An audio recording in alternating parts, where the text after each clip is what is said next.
ప్రభువు పేరట మీ అందరికీ శుభాభివందనములు. ఈరోజు మన అనుదిన వాక్య ధ్యానమైన ఎడారిలో సెలయేర్లలోని వాక్యము. ఎటు బోయినను మాకు శ్రమయే కలిగెను.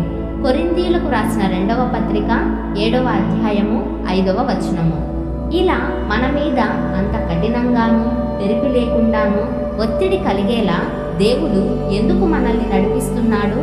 ఎందుకంటే మొదటగా ఆయనకున్న శక్తి, మనపైనున్న కృప వెల్లడి కావడానికే.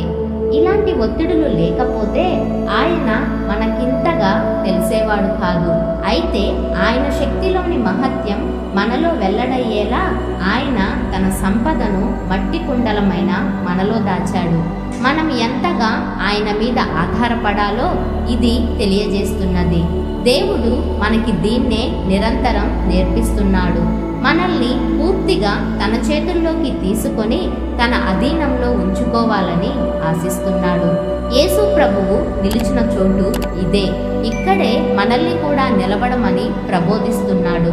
మన సొంత శక్తితో కాదు, ఎప్పుడు ఆయన చేతిని పట్టుకొని ఆయన శక్తితోనే నిలబడాలి.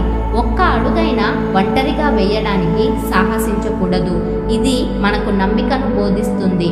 శ్రమల ద్వారా తప్ప విశ్వాసాన్ని అలవర్చుకునేందుకు వేరే మార్గం లేదు. శ్రమలే దేవుని విశ్వాస పాఠశాలలు. జీవితంలో ఆడుతూ పాడుతూ సుఖించే కంటే దేవుని మీద ఆధారపడడం నేర్చుకోవడం మనకి మంచిది. ఒకసారి విశ్వాసాన్ని నేర్చుకున్నామంటే అది శాశ్వతమైన బహుమతి, కలకాలం నిలిచి ఉండే పెన్నిది. నిరీక్షణ లేకుండా మనం సంపన్నులమైనప్పటికీ పేదవారమే. ఇతరులు పాడుతుంటే నేనెందుకు ఏడవాలి? శ్రమల లోతును కొలిచి చూడడానికి. ఇతరులు విశ్రమిస్తుంటే నేనెందుకు పని చెయ్యాలి?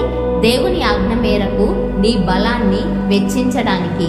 ఇతరులకన్నీ దొరుకుతుంటే నావెందుకు పోగొట్టుకోవాలి? పరాజయపు చేదును చవి చూడడానికి. అందమైనవన్నీ ఇతరులకి దక్కుతుంటే నాకీ జీవితం ఏమిటి?